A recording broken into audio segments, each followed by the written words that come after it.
I think Tangara translates to man throwing rock. We're just in a train and we just got hit by something. Just blew the window out here, but it's the only outside window. It's a Tangara train. It's broken all the glass which is down there. Made a hell of a bang. I was just with my family here. It was between Thornleigh and Hornsby. Can only assume someone has thrown a rock.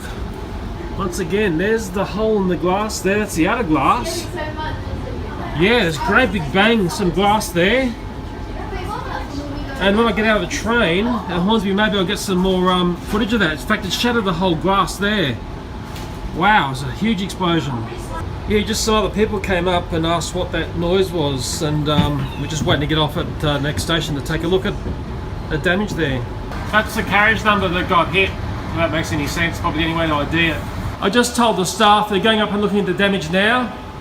He was very thankful that we reported the damage to the train. He's there looking at the broken window now. It was actually a little bit scary. That's the first time anything like that's happened. Yeah. But naughty people, I dare say, throwing bricks or something at the train. Naughty, naughty, naughty.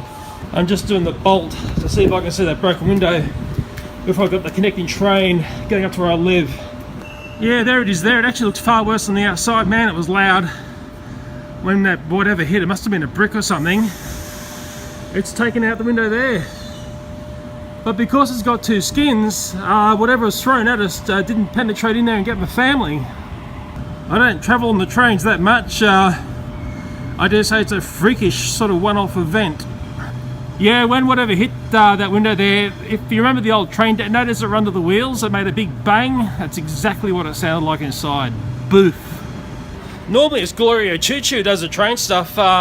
Yeah, the train staff here, right onto that, they've taken a lot of looks at that window there. I think the train can proceed on because it hasn't penetrated into the passenger cab. But crikeys, that was loud. I mean, I just remember pulling my head in when we heard this great big bang. Oof. While I'm here, I might as well show you this beautiful sights of Hornsby Station, one of the major stations up here in the North Shore line of Sydney. And as I clock around nice and slowly so I don't get any weirdo video, we can look down the platform here at the damaged train, which had the rock, bomb, gun, whatever go onto it. Beautiful Tangara set there. So train fanboys can tell me more about it because I know very little about it, that's for sure. Final update about our poor train that got hit by the brick. It was actually at the skate park between Thornleigh and Normanhurst, and I just had a chat to the driver. That train had to be retired, so it's going up to the train sheds at Hornsby, so it's inconvenienced a whole bunch of people because that train was going to go back into town. So this is what happens on trains, you know, children or somebody throws bricks at trains, they think it's fun, that's the Friday night fun for you, and now that train's got to go back to the train sheds and get a repair. Wow, like I said, it was like a bomb going off, like the old train down there, bang, you know, and we all pulled our heads in. We're very lucky that the second window in that carriage didn't break, or else we would have been injured for sure. So that train is just waiting for a bit of clearance, a couple of red lights there. This incident had me speaking to the wonderful rail staff there at Hornsby Station, the train drivers and a few other people, and they said to me there's been a bit of a profile of things going on around the skate park at Thornleigh. And in fact, if I track back on the data of my video, I started recording just after the train was hit. And if I go back on the train timetable and also the location of where the video was shot in the train, I can start to see a pretty strong digital fingerprint of exactly where the train was hit. And yes, it all tracks back to the skate park at Thornleigh, just as the train drivers said at Hornsby Station. So this event isn't some peculiar, unlucky one-off. This is an event which happens many, many times, and it had me so curious that I went to the skate park to see exactly what's going on there. And once I show you what I found at the skate park, that's going to really open your eyes to a much larger problem. Well, silly Leo decided to come down and just check out what the skate park's all about, which is the area we highly suspect the rocks were thrown at. And I'll tell you what, when I see what's going on down here, I truly suspect this is a place of great concern. There's a whole ton of rubbish at this skate park which has been thrown off the edge of the skate park, which is above me there. Okay, and yes, I dare say there's a lot of hoodlum sort of activity going on here, and it's when you peer out over the tracks there, I can see there's been other things thrown in that direction, so definitely a place of fantastic concern. Oh, look at that there. Hey, rocks for the picking. Rocks for the picking. I'm actually really pleased that I've come down here and seen this site for myself. The perfect place to be naughty. Perfect place, because when you're down here, well, there's rocks to be picked up. When you're here, nobody can see what you're up to. Nobody at all can see behind what you're up to. And on the other side here is where the trains go by. Mind you, you'd have to be a pretty good shot to get a rock and throw it over there to the train line. It's actually a fair distance. A good throwing arm may be able to do it. And I can see lots of other bits of paraphernalia from the skate park littering the area between the skate park and the rail line. I ventured to the top of the skate park and waited for some trains to pass by, and it gave me a bit of a perspective and idea of how close the trains are to the skate park and how the elevation would assist in throwing something at the train. And when I see a train going by, I can start to see, wow, it would be fairly easy to pull off. But if you're standing on the top of the skate park, you're in view of the whole skate park, anybody can see what you're up to. But then there is that very secluded, sneaky alley which is behind the skate park, and down there I waited for a train to go by, and sure enough, the trains look fairly close when you see a train going by.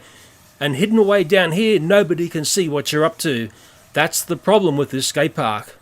Its placement against the major rail corridor, and the fact there's only one road in and out of this place, makes it a very neat place to get up to some very naughty business.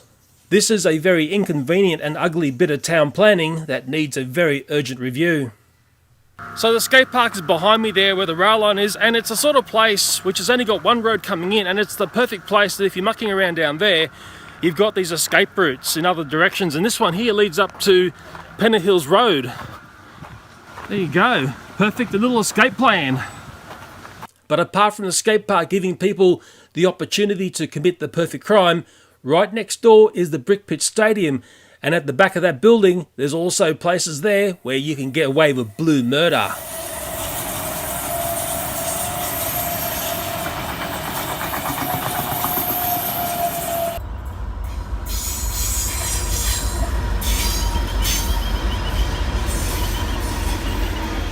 Now, just with a freight train going by here, I'm at the Brick Pit Stadium. At the back of it there's an escape here, or escape stairs, which give you some elevation, and down on the ground here, right next to this area here, and right next to the train going by, there's a whole ton of little rocks and stuff. So to commit, crimes against trains here by throwing rocks, it's the perfect scenario. While I was there making this video, a couple of children came up to me and says, "Hey dude, what are you up to?" And I said, "Hey, our train got hit on Friday night, and I'm just seeing what goes on around the skate park." And of course the children know what goes on there, and they said, "Oh, there's these kids who come down here and throw rocks at trains." So that was the children's report to me about what goes on, but I wonder if I was a policeman, would they tell a policeman the same thing? I do see there's signs on the skate park saying it's an alcohol-free zone, but because of the peculiar isolation of this location, I dare say anything goes down when there's no one around. And Hornsby Council, who look after this part of Sydney, need to come here and do a very serious tidy up behind the skate park, because from what I can see, the parts you don't see never get cleaned. And quite simply, to fix this problem, it's actually very simple. Just erect a fence which is high enough next to the skate park. Problem solved. I'm actually really pleased I spent the 2 minutes it took to come down to the skate park to take a look at what's going on. It's a no-brainer what goes on here, and in fact I spoke to a dad here who explained to me the dynamic of what goes on when the sun sets. Teenagers come down here, they start drinking. Guess what they start doing next? The fun is throwing things at trains that are going by, and that does strongly line up with the story the train drivers are telling me at Hornsby Station. So I've got to ask myself, how much longer does this go on for? This is the perfect little crime scenario that I see going on here. This video is going to be a bit of a timestamp about, well, let's see what changes from this point on. You know what, I got a funny feeling that nothing is going to change.